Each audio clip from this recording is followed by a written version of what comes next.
முதல் நாள் பாண்டவர்கள் காட்டுக்குள்ள வேட்டையாட போயிருந்தப்போ நான் குடிசைக்கு வெளியில காத்தாட நடந்துட்டு இருந்தேன். அப்போ ஜெயரதன் அங்க வந்தான். அவன் யாருன்னு கேக்குறீங்களா? துரியோதனன் இருக்கான்ல, அவனோட தங்கச்சி ஹஸ்பண்ட்.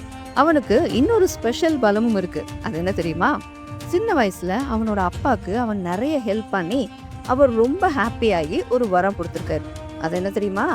உன்னோட தலையை யார் வெட்டி கீழே போடுறாங்களோ அவங்களோட தலை சுக்குநூறா வெடிச்சிடுவோன்னு.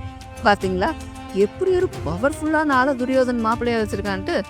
சரி, இப்போ இவன் இங்க எதுக்கு வந்திருக்கான்? வந்தான்ல, அவனோட கண்ணுல ஒரே காமம். என்ன அவன் கூடயே வர சொல்றான். நான் திட்டிகிட்டு இருக்கும் போதே நான் அப்படியே அலேக்கா தூக்கி அவனோட தேர்ல போட்டு போயிட்டான்.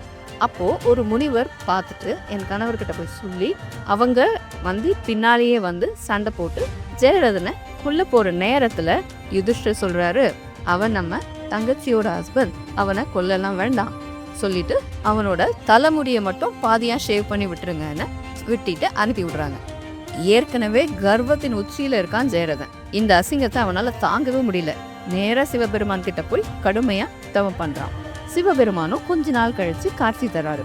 ஜெயரதன் எனக்கு பாண்டவர்களை கொல்றதுக்கு ஒரு வரம் கொடுக்க முடியுமான்னு கேக்குறான். சிவபெருமானும் அவங்க கிருஷ்ணனோட பாதுகாப்புல இருக்காங்க, அவங்கள கொல்லல என்னால வரம் கொடுக்க முடியாது, வேணும்னா ஒரு நாள் நீ பாண்டவர்கள் கண்ணுக்கு இன்விசிபிளா இருக்கிற மாதிரி வரம் தரேன்னு சொல்லி கொடுக்குறாரு.